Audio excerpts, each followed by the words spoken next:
नमस्कार दोस्तों, स्वागत है आपका स्टडी आईक्यू में। मैं हूं आपका दोस्त राहुल सायगांवकर और आज हम लोग एक बहुत ही मजेदार चर्चा करने वाले हैं। हम लोग बात करने वाले हैं टेक्नो फ्यूडलिज्म के बारे में। आप ये आर्टिकल देख सकते हो प्रोजेक्ट सिंडिकेट का, techno feudalism is taking over the entire world. ये आर्टिकल लिखा है यानिस वैरोफाकिस ने, जो कहते हैं कैपिटलिज्म जो था, capitalism is transforming into techno feudalism. तो आज हम लोग यहां पे बात करेंगे ये टेक्नो फ्यूडलिज्म है क्या, पुरानी फ्यूडलिज्म के बारे में बात करेंगे। फ्यूडलिज्म मतलब सामंतवाद, वो किस तरह से टेक्नो फ्यूडलिज्म में बदल चुका है। अभी एक केस स्टडी में आपको बताऊंगा, यहां पे एनालाइज करेंगे फ्यूडलिज्म को, टेक्नो फ्यूडलिज्म को, और अंत में बात करेंगे क्या खतरा है इस टेक्नो फ्यूडलिज्म से। और इस डिस्कशन में आपको पता चलेगा कि कहीं ना कहीं हम सब लोग एक भाग बन चुके हैं इस टेक्नो फ्यूडलिज्म का। जरूर चलिए शुरू करते हैं हमारे डिस्कशन, बने रहिए मेरे साथ। सबसे पहले ये जानते हैं एक ऑब्जर्वेशन कि क्या हो रहा है। देखिए, किसी भी देश में आप चले जाइए, वहां पे प्रॉब्लम चल रही है विद द बिग कंपनीज, जो हम लोग कहते हैं the FAANG companies, right. Facebook, Apple, Amazon, Netflix, Google, इन कंपनीज के खिलाफ बहुत सारी देशों ने एक मुहिम छेड़ दी। आप देख सकते हो Australia passes a law which forces Google and Facebook to pay for the news publication.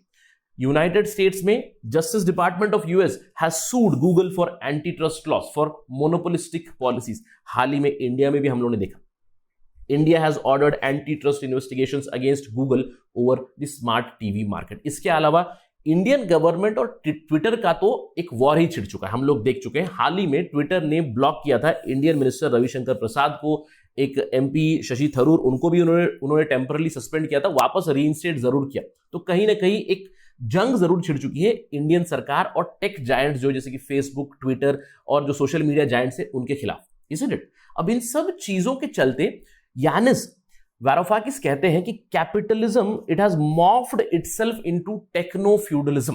तो आज हम लोग यहां पे बात करने वाले हैं कि क्या ये आर्गुमेंट देते हैं, what exactly is this techno feudalism, how is it impacting the entire world. यानी कि एक वर्ल्ड लेवल पे डिस्कशन होगा, यहां पे मैं आपको इंडिया लेवल की भी बातें बताऊंगा। तो हम लोग यहां पे जानते हैं कि क्या एग्जैक्टली हो रहा है, व्हाट इज हैपनिंग। अगर हम लोग देखें, the trend is moving in this direction. सबसे पहले हम लोग मिडिवल हिस्ट्री की बात करें, यानी मिडिवल हिस्ट्री में देखिए, medieval monarchy was the governance pattern, यानी कि यहां पे कॉन्सेप्ट था किंग का। यस, मिडिवलिज्म का एक फीचर है कि एक तरफ किंग है और दूसरी तरफ पोप भी है, यानी कि डुअल पावर सेंटर्स है। ये तो थी गवर्नेंस पैटर्न की बात। लेकिन अगर हम लोग सोसाइटी की बात करें, medieval society was medieval feudalistic society. अब ये फ्यूडलिज्म क्या होता है? फ्यूडलिज्म मतलब सामंतवाद। अगर मैं आपको सिंपल सा एक पिरामिड ड्रॉ कर दूं और इस पिरामिड में आप देखोगे कि सबसे टॉप लेवल पे कौन रहेगा, सबसे टॉप लेवल पे किंग रहेगा। तो किंग के पास टेक्निकली पावर है, किंग के पास इतनी पावर है कि सारी जमीन उसी की है। लेकिन किंग के पास ये पावर भी है कि वो जमीन किसी को भी दे दे, यानी कि king had the powers to give civil military powers to anybody. अगर हम लोग यूके की बात करें, देखिए यूके में सोसाइटी कुछ इस तरह की डिवाइडेड थी कि सबसे ऊपर किंग रहेगा, किंग के नीचे आपको नोबल्स मिलेंगे, नोबल्स के नीचे आपको बैरन्स, ड्यूक्स, नाइट्स मिलेंगे, फिर आपको मिलेंगे सबसे नीचे में पेजेंट्स, यानी कि किसान। कुछ इस तरह की सोसाइटी डिवाइडेड थी, यानी कि पावर सेंटर्स बहुत सारे बन चुके हैं। एक किंग तो है, लेकिन अगर आप कंट्री साइड में जाओगे तो वहां पे बहुत सारे इंडिपेंडेंट, समझ लीजिए नाइट्स, ड्यूक्स, बैरन्स, यानी कि छोटे छोटे राजा जरूर है। अगर इंडिया की बात करें, देखिए इंडिया में जब यूनिफिकेशन पे निकले सरदार वल्लभ भाई पटेल इन 1947, उन्होंने देखा कि पूरे भारत में 552 प्रिंसली स्टेट्स थे। अब ये क्या दर्शाता है? ये दर्शाता है फ्यूडलिज्म ही। इंडिया में अगर हम लोग बात करें, गुप्ता पीरियड के बाद फ्यूडलिज्म काफी ज्यादा प्रोमिनेंट हुआ, बिल्कुल। क्योंकि अगर हम बात करें, एक राजा है, राजा के नीचे आपको मिलेंगे सूबेदार, राइट, तालुकदार, इक्तादार, जागीरदार, बहुत सारे लोग जिनके पास इंडिपेंडेंट पावर्स है, उनकी खुद की आर्मी है, उनके खुद के पास सिविल पावर्स है, जुडिशियल पावर्स है, उनके पास सारी पावर्स दी गई। तो कुछ इस तरह से फ्यूडलिस्टिक सोसाइटी डिवाइडेड थी, इज़न्ट इट? ये हम सब जानते हैं। लेकिन अगर हम लोग बात करें, इस फ्यूडलिज्म का एक पेक्यूलियर कैरेक्टर था। अब वो पेक्यूलियर कैरेक्टर क्या बनेगा? वो बनेगा इनइक्वालिटी। अब ये इनइक्वालिटी क्यों? देखिए, असमानता यहां पे जरूर है। राजा के पास प्रिविलेजेस बहुत ज्यादा है, पूरी जमीन उनकी है, वो खुद टैक्स कर सकते हैं। उनके नीचे जो है, समझ लीजिए अगर जागीरदार है, जागीरदार के पास भी प्रिविलेजेस है, वो खुद टैक्स नहीं भरेंगे, उनके पास सिविल पावर है, मिलिट्री पावर है, पुलिस पावर है, तो उससे वो लोगों से टैक्स ले सकते हैं। तो ये इनइक्वालिटी का कॉन्सेप्ट जरूर था। This was the feature of feudalistic society. अब धीरे धीरे से जब इंडस्ट्रियलाइजेशन आया, जब capitalist ideas I, liberty, equality, fraternity की जो बातें होने लगी, वहां पे Adam Smiths ideas were very prominent. और इकोनॉमिक एस्पेक्ट में इन्होंने एक आइडिया दी कि लिबर्टी होनी चाहिए और इक्वालिटी ऑफ अपॉर्चुनिटी, यानी कि बिजनेस की इक्वल अपॉर्चुनिटी होनी चाहिए सबके पास, इजंट इट? तो इस इक्वालिटी और लिबर्टी के मुद्दे पे इन्होंने फ्यूडलिस्टिक सोसाइटी को ब्रेक किया और एक इंडस्ट्रियलाइज या फिर कैपिटलिस्ट सोसाइटी बनाई। Industrialisation led to that. अब ये इंडिया में भी हम लोगों ने जरूर देखा, इसीलिए हम लोग बात करते हैं रूल ऑफ लॉ की, rule of law, liberty, equality, इन सब चीजों की बात करते हैं। लेकिन अगर हम लोग 21st सेंचुरी की बात करें, specially the last decade in the 21st century 2010 to 2020 में age of techno feudalism has taken over. अब क्यों?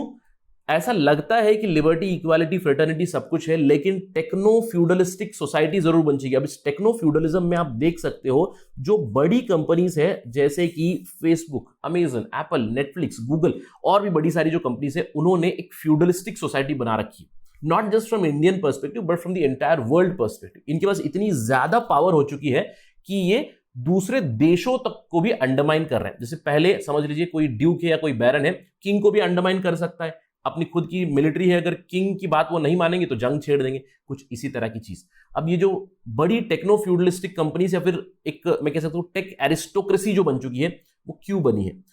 ये टेक्नो कंपनीज जो है उनके पास शेयर कंप्यूटिंग पावर है, यानी कि एक तो टेक्नोलॉजी है, दूसरा ये है कि इनके पास पैसा बहुत ज्यादा है। तो अनप्रेसिडेंटेड इकोनॉमिक पावर आ चुका है, अनप्रेसिडेंटेड कंप्यूटिंग पावर आ चुका है। अब इसकी वजह से इन्होंने क्या किया है, इन्होंने एक टेक एरिस्टोक्रेसी बनाई है through which they are shaping the entire society. इस चीज को कहते हैं techno feudalism. These 3 parameters they define techno feudalism. चलिए एक एनालिसिस करते हैं पुराने फ्यूडलिज्म के बारे में, यानी कि सामंतवाद के बारे में, और जो नए टेक्नो सामंतवाद के बारे में। समझते हैं क्या है इन दोनों के बीच में सिमिलैरिटी, यानी कि एक एनालॉजिकल डिस्कशन होगा यहां पे। अगर हम लोग ओल्ड फ्यूडलिज्म की बात करें, पुराने फ्यूडलिज्म में क्या था, जो कमोडिटी थी वो था लैंड, यानी कि जमीन के ऊपर कब्जा। पहले तो सब कुछ राजा का है, राजा के नीचे जो भी जागीरदार रहेगा उसका जमीन के ऊपर कब्जा है और वो टैक्स कर सकता है। लेकिन जो नया टेक्नो फ्यूडलिस्टिक सोसाइटी बना है, वहां पे डिजिटल रियल एस्टेट हो गया, यानी कि data is the new commodity. जो भी डेटा को कंट्रोल कर रहा है, जैसे बड़ी कंपनी से Facebook, Amazon etcetera, they are controlling the data. अब पुराने फ्यूडलिज्म में क्या था, जो फ्यूडल क्लास थी, यानी कि जो जागीरदार है, इक्तादार है, तालुकदार है, उनके पास प्रिविलेजेस थे, यानी कि वो खुद टैक्स नहीं भरेंगे लेकिन दूसरों से टैक्स वसूलेंगे, दूसरों से पैसा कमाएंगे, राइट? ये सब चीजें होती थी, एक्सप्लॉयटेशन चलता था फार्मर्स का। अभी जो नए टेक्नो फ्यूडलिज्म में क्या करते हैं, ये जो बिग कंपनीज है वो भी प्रिविलेजेस और एग्जम्पशंस के लिए देखती है। इसके ऊपर हम लोग चर्चा कर चुके हैं। जो बड़ी कंपनीज हैं वो कहते हैं कि हम लोग यूनाइटेड स्टेट्स में बेस्ड है और हम लोग इंडिया में टैक्स क्यों ही भरे? अगर हम लोग एडवर्टाइजमेंट कर रहे हैं, उससे हम लोग पैसा कमा रहे हैं, तो वाई शुड आई पे मल्टीपल टैक्सेस? हाल ही में हम लोगों ने डिजिटल सर्विसेज टैक्स लाया था, तो they also look for these privileges, या ताकि वो बाईपास करे जो लोकल डेटा लोकलाइजेशन के रूल्स है उसको बाईपास करे, टैक्स लॉस को बाईपास करे, ये सब चीजें वो चाहते हैं, यानी कि सम सॉर्ट ऑफ इनइक्वालिटी जरूर आती है। अब जो पुराना फ्यूडलिज्म था वो बर्थ बेस्ड इनइक्वालिटी पे था, यानी कि अगर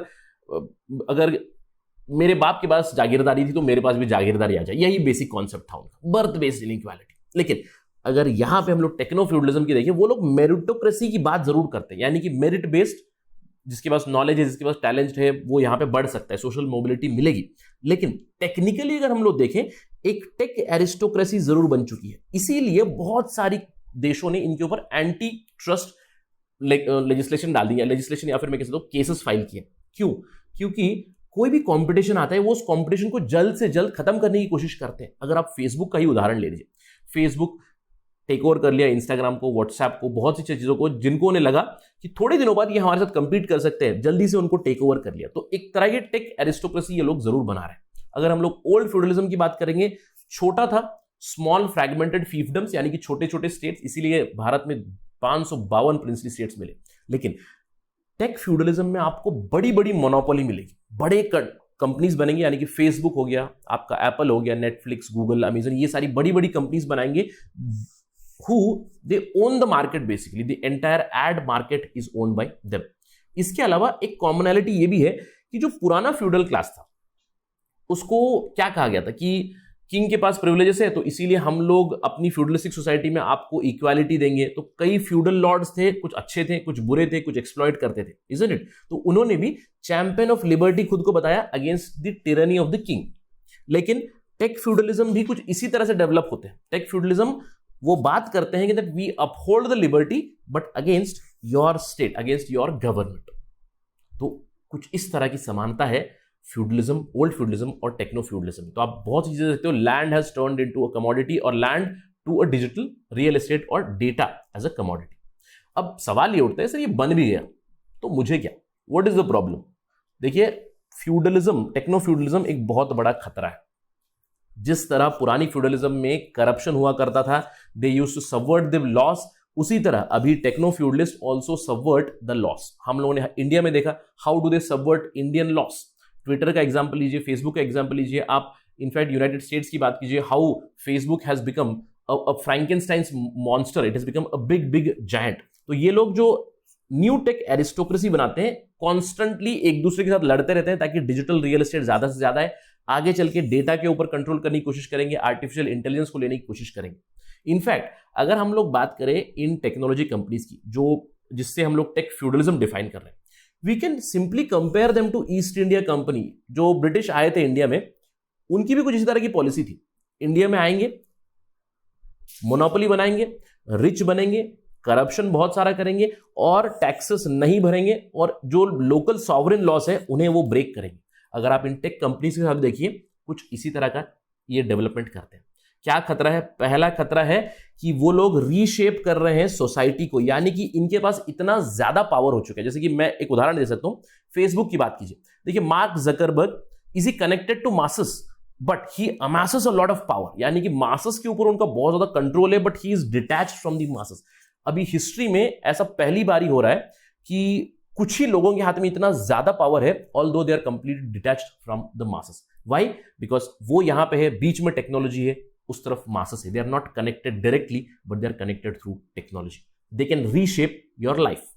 इसके अलावा जो नई एरिस्टोक्रेसी बनी या फिर टेक्नो फ्यूडलिस्टिक सोसाइटी में जो एरिस्टोक्रेसी है, वो इतने ज्यादा पावरफुल है कि वो एक एक कंट्री को भी अंडरमाइन कर दे रहे हैं। इनके पास इतना पैसा है, in terms of share numbers कई देशों की जीडीपी मिलाकर भी हम लोग ये नहीं कह सकते वो समान है to some of the giants like Facebook, Apple etcetera. लेकिन सबसे बड़ी चीज ये है, ये लोग सबवर्ट कर रहे हैं वहां की गवर्नमेंट्स को। लोकल पॉलिटिक्स में ये लोग इंटरवीन कर जाते हैं डेटा के थ्रू, उनके शेयर कंप्यूटिंग पावर के थ्रू। जो गवर्नमेंट उनकी नहीं सुनती है उनको इमीडिएटली अनसीट कर देते हैं। So control over data and control over means of communication has given them a lot of leverage to intervene in local politics also. इसके अलावा अगर हम लोग बात करें, ये जो न्यू टेक एरिस्टोक्रेसी है जो डेवलप हुई है टेक्नो फ्यूडलिज्म में, इन्होंने हर जगह पैसा डाल दिया। जो भी मीन्स ऑफ मीडिया है, जैसे कि newspapers, magazines, other means of entertainment, वहां पे सब जगह पे इनका दबदबा चल रहा है। और इस दबदबे से वो लोग कर क्या रहे हैं? They are playing with everybody's minds, they are playing a war of position. What are they doing? They are promoting anarchism and they are promoting woke ideas, जिससे कि उनकी, मैं कह सकता हूं कि डोमिनेशन कंटिन्यू रहे। अब इसके अलावा सबसे बड़ा प्रॉब्लम यह है कि ये जो टेक एरिस्टोक्रेसी है, ये लोग कहते हैं कि we are promoters of free speech, लेकिन अगर आप इन्हें देखोगे तो ये खुद ही फ्री स्पीच को कर्व करते हैं। आप उदाहरण ले लीजिएगा फेसबुक का। हम लोगों ने बात की थी फेसबुक की ओवरसाइट बोर्ड की, जिसको मैंने आपको बताया था, in a nutshell we can simply call it Supreme Court of Facebook. अब क्या एक कंपनी के पास इतना पावर होना चाहिए कि वो खुद की जैसे कि सुप्रीम कोर्ट बना दे, यानी कि खुद के लॉ बनाए, खुद ही जज बने, खुद ही जूरी बने, खुद ही एग्जीक्यूशनर बने? क्या हुआ डोनाल्ड ट्रंप के साथ, अभी क्या हुआ रिसेंटली रवि प्रसाद के साथ, अभी क्या हुआ रिसेंटली शशि थरूर के साथ? These companies are gaining too much of power that they are taking us to medieval feudalism, यानी कि अगर उनकी लोग नहीं सुनेंगे तो उनको उस प्लेटफॉर्म से हटा दिया जाएगा। So some sort of medieval feudalism is also being seen in these tech feudalistic और न्यू टेक एरिस्टोक्रेसी। अब सवाल ये उठता है कि सर आपने काफी अच्छा केस बताया कि टेक्नो फ्यूडलिज्म राइज हो रहा है, अब उसको रोक कैसे सकते हैं? How can be regulated? देखिए, it is very difficult to predict क्या होगा फ्यूचर में, क्योंकि जिस तरह से टेक्नोलॉजी इवॉल्व हो रही है उस टेक्नोलॉजी को हम रोक नहीं सकते, टेक्नोलॉजिकल ट्रांसफॉर्मेशन को रोक नहीं सकते, क्योंकि अगर टेक्नोलॉजी को रोकेंगे तो भारत भी पीछे चला जाएगा या फिर कोई भी देश हो, they can not stop the technological और digital transformation. But what is needed is a discussion or some sort of self-regulation to control how this transformation affects our life. किस तरह ये ट्रांसफॉर्मेशन हमारे जीवन के ऊपर एक परिणाम करेगा। दुष्परिणाम नहीं करना चाहिए, इसके एडवांटेजेस हमें मिलने चाहिए जरूर, but we need to start a discussion, we need to start a debate on how to regulate this aspect of our life. Because if we get into techno feudalistic society, हर कोई इंसान एक puppet बन जाएगा, puppet in the hands of these new tech aristocracy. With that, let me end my discussion. Thank you for watching. Jai Hind.